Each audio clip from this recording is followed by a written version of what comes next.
Então, agora, sem mais delongas, eu passo a palavra ao Marcos Rezende, que vai apresentar o trabalho intitulado A Premissa Sofística em Galeno. Fica à vontade, Marcos. É com você. Obrigado, Marcos. Eu estou compartilhando aqui uma apresentação de PowerPoint. Eu espero que vocês estejam vendo bem. Eu vou falar sobre a premissa sofística no PHP de Galeno. O PHP é um livro que Galeno escreveu com 10 capítulos, né?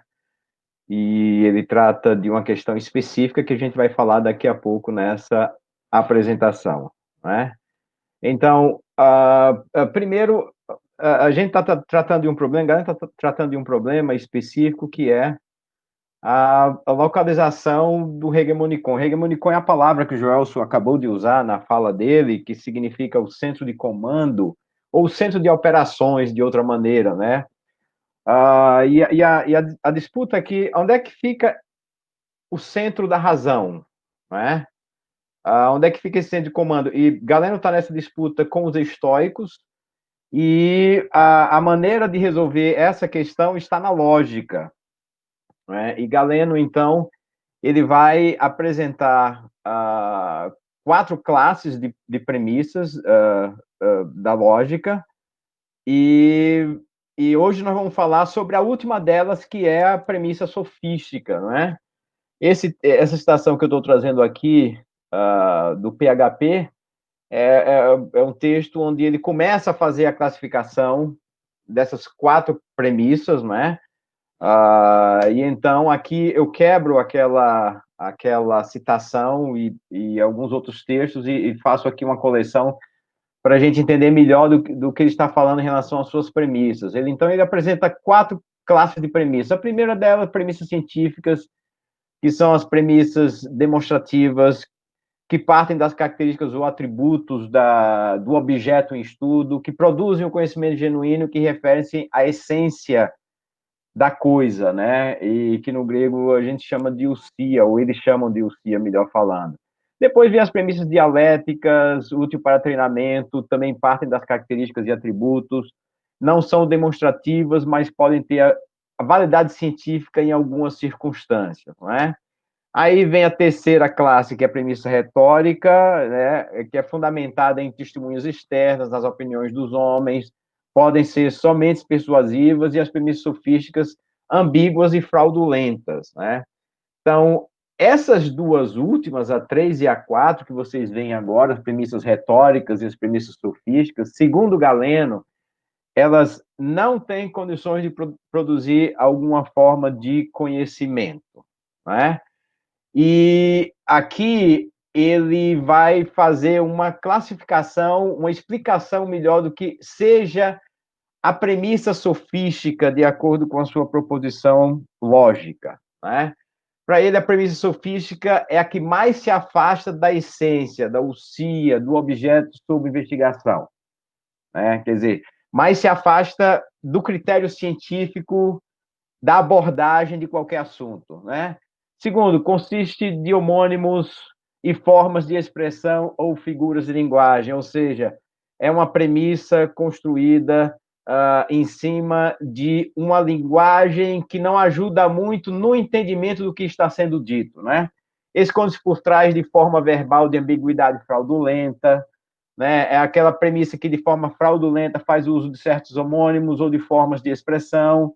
E, finalmente, na última citação que eu coloco aqui, feita ambígua por um uso fraudulento de figuras de linguagem, né? Vamos ver o que é que isso significa na prática, né? Mas antes da gente chegar no exemplo, a gente vai, então, aqui definir o conceito de sofisma que o Galeno traz no PHP 444, né? Ele diz o seguinte: o que é o sofisma? E eu escolhi esse tema em função também do grupo de estudo com o professor Aldo Dinucci, né, em uma das disciplinas do doutorado, não é? Em que nós estivemos trabalhando o sofisma durante todo o semestre. Então, eu achei que isso daí seria interessante também para todos aqueles que participaram desse grupo ter mais uma informação sobre um outro ponto de vista a respeito do sofisma. Né? Para Galeno, o sofisma é um tipo de sentença que exige do ouvinte dar um significado a cada palavra, além do uso comum. Né? Aqui a gente tem um exemplo. Né? Primeiro, ele diz: quando uma pessoa combina nas próprias declarações que ela está fazendo coisas que são contrárias e totalmente incompatíveis, ela confunde e perturba a apresentação e causa grande dificuldade para aqueles que tentam testar suas declarações. Aí ele vem dizer, exemplo, a expressão falar com uma pedra. Se você desafiar, alegando que o homem não falava com ninguém, ele, ou seja, aquele que usou essa expressão falar com a pedra, vai responder que ele também disse isso, desde que falar com a pedra é o mesmo que não falar, mesmo com uma pedra, pois ninguém fala com a pedra. A questão para Galeno é, isso não está claro nessa expressão falar com a pedra, porque falar com a pedra pode ser falar com outra pessoa, pode ser literalmente falar com a pedra, ou mesmo falar com ninguém. Né? É uma das possibilidades. Né? Ele traz essa questão, né, da premissa sofística para também se referir a algumas afirmações que o Crisipo, que é um dos doutrinadores do estoicismo, talvez se não o mais importante doutrinador do estoicismo, que organizou muita coisa na estruturação da filosofia estoica, ele vai trazer essa percepção da premissa sofística, né, e do sofisma também para algumas alegações do Crisipo. Por exemplo, Crisipo fará uma exigência desse tipo ao dizer que as afeições da alma surgem sem julgamento, mas exige que entendamos que isso significa que elas surgem junto com julgamentos e que são julgamentos. Segundo, quando ele, Crisipo, né, diz que as afeições surgem sem razão e são irracionais, mas exige que entendamos isso como significando que elas não são irracionais e não surgem em algum governo irracional da alma, mas surgem no governo do raciocínio e são racionais, uma vez que o julgamento é uma operação do governo do raciocínio. Terceiro argumento dele. E quando ele diz, o Crisipo novamente diz, que elas, as afeições, surgem na desobediência à razão e na rejeição dela, mas exige que não busquemos nenhum outro governo na alma cujos movimentos em desobediência à razão dê origem às afeições, uma vez que não há governo do tipo postulado por alguns filósofos quando falam do governo desiderativo e do governo afetivo, na medida em que o poder governante nos homens é totalmente irracional. Né? Aqui, nessas afirmações, a gente tem uma série de problemas aqui que a gente não vai entrar agora, mas a gente vai trazer alguma informação, né, para poder, de certa maneira, explicar isso que Galeno está dizendo, a partir de um silogismo, né, de Zenão. Zenão é o fundador do estoicismo. Né? Nós estamos entendendo até agora que a obra PHP do Galeno é uma crítica a um aspecto do estoicismo específico, que é a localização, né, da racionalidade humana. Né? E nessa discussão, para quem ainda não passou pelo contato com a informação do Galeno ou do estoicismo, né, o que é que está em discussão? Onde está localizada a racionalidade humana? Para o estoicismo, estava localizada no coração. Para Galeno, estava localizada no cérebro. Né? E aqui, esse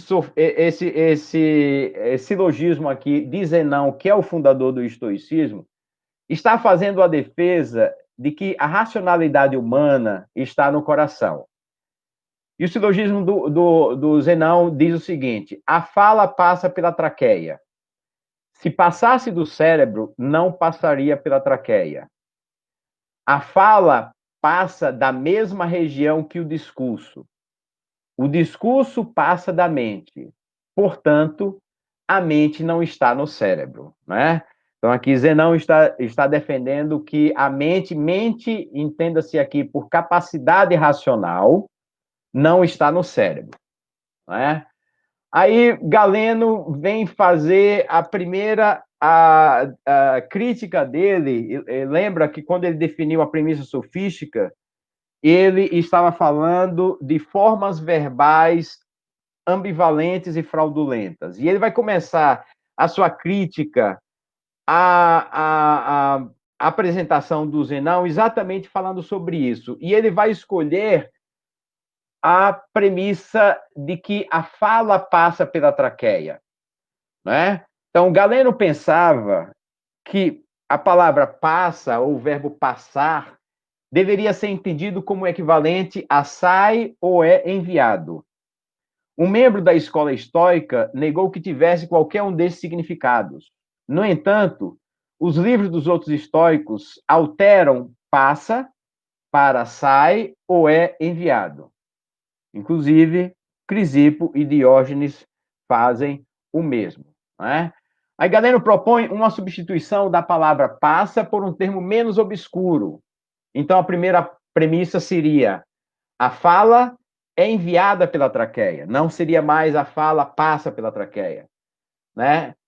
Dentro do mesmo raciocínio, a segunda premissa seria, segundo Galeno, se fosse enviada do cérebro, não seria enviada pela traqueia. Galeno está querendo resolver o problema das premissas de Zenão, né, apontando para a problemática do uso de um verbo que não esclarece as coisas. E para ele, o verbo passar não esclarece as coisas. De acordo com Galeno, então, a premissa de Zenão não apenas cai fora da primeira classe de premissas, ou seja, da premissa científica, né, aquelas adequadas para a prova científica, mas também cai fora da segunda, que é a premissa retórica, inclusive cai fora da terceira classe, que é a segunda dialética, a terceira, que é a retórica. Essa premissa de Zenão, então, pertence à quarta classe, as premissas sofísticas, uma vez que se esconde por trás de uma forma verbal que recebeu uma ambiguidade fraudulenta e sofística na esperança de, assim, escapar à refutação. Mas ele continua. Portanto, a premissa número 2, se passasse do cérebro não passaria pela traqueia, é incorreta porque contém a preposição de. Agora vamos tirar essa preposição de, né? E vamos colocar as preposições por e fora de, porque a preposição de é ambígua para ele, mas a preposição por e fora de, elas não são ambíguas. Aí as premissas ficariam da seguinte maneira: se estivesse passando fora do cérebro, não passaria pela traqueia. Se estivesse passando pelo cérebro, não passaria pela traqueia. E Galeno continua: pois a fala enviada através da traqueia é enviada de algo e também por algo. Fora de algo, como fora do recipiente que o contém. Por alguma coisa, como pela força que põe o recipiente em movimento. E aí ele traz um outro exemplo. O mesmo acontece com a urina. A urina sai pelos genitais e sai do vaso, da bexiga, que fica acima deles, mas por uma força que é uma força que faz com que a bexiga se contraia para pressionar a urina. Como a preposição de não é clara, ela pode significar fora de ou por. Se ela foi usada no lugar de fora de, então a afirmação é verdadeira. Se a fala saísse do cérebro, não seria enviada pela traqueia. Se substituirmos o de pela preposição por, a afirmação é falsa. Se a fala fosse enviada pelo cérebro, não sairia pela traqueia.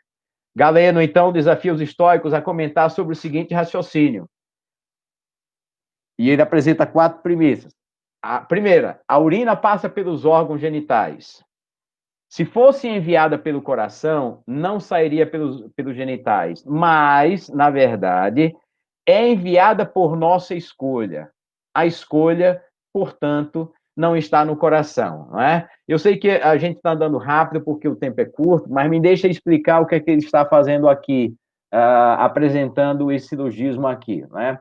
O que ele está fazendo é o seguinte: a disputa, a defesa do estoicismo de que o centro de controle ou hegemonicon da racionalidade estava no coração, está pela proximidade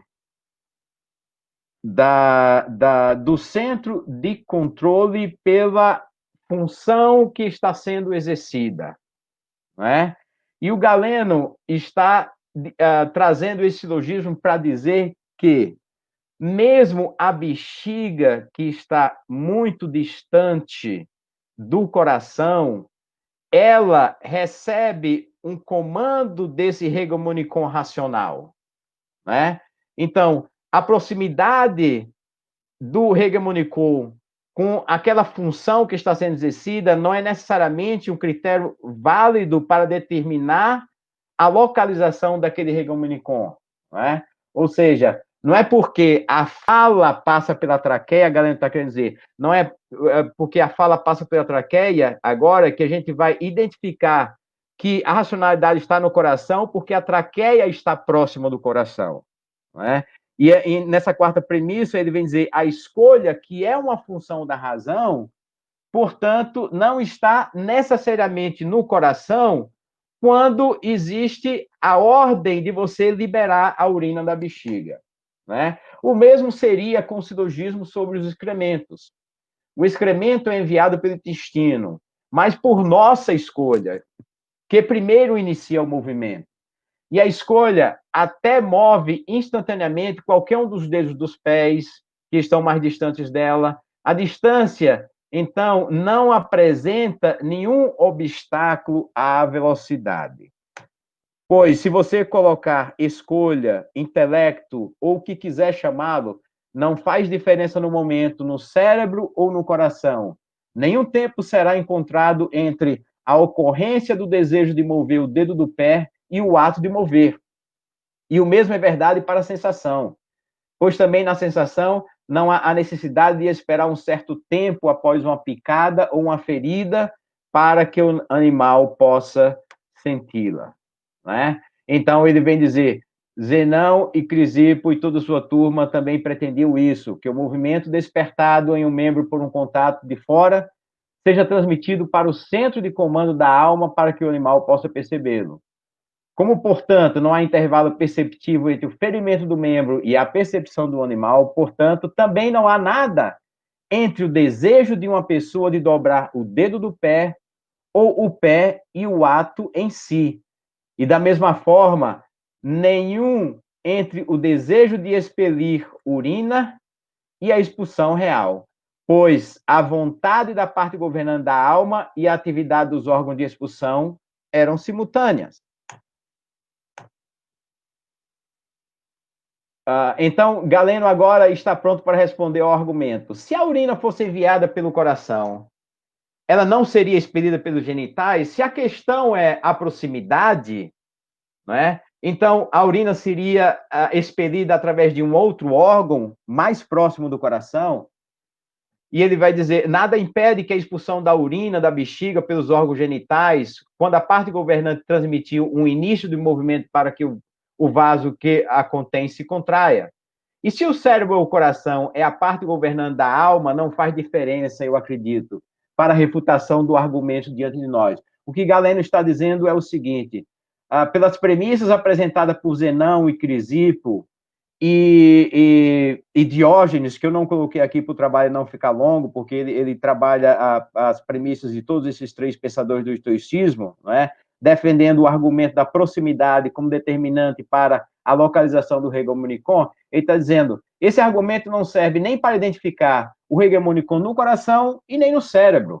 Se for o cérebro, então, o próprio cérebro transmitirá o início do movimento aos órgãos que expelem a urina, e aos que expedem os resíduos dos alimentos, e aos que movem a perna e o pé e os dedos dos pés. E assim também, se for o coração, não faz diferença nenhuma.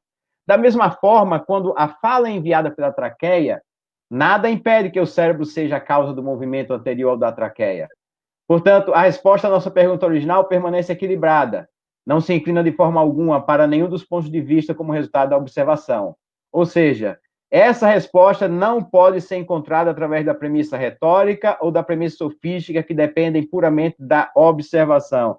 Essa resposta só pode ser encontrada através da premissa científica, que é a premissa da experimentação. É isso que ele está dizendo. pois assim como no movimento da bexiga e do intestino, não estava claro se o cérebro ou o coração é a fonte. Da mesma forma, na fala e na respiração, ainda não está claro qual dos dois órgãos internos está no comando. A proximidade na posição, enganando ambas as partes, faz as premissas parecerem científicas e adequadas para a demonstração, mas a verdade é outra. Pois não é a verdade sobre todas as propriedades do objeto diante de nós que devemos ser usada como uma premissa, mas apenas sobre a propriedade que é pertinente ao problema. Infelizmente, a gente não tem tempo para falar sobre isso. E Zenão e Crisipo, Diógenes e todos os outros estoicos, embora tenham 10 mil vezes mais confiança em seu argumento, não serão capazes de defender seus erros.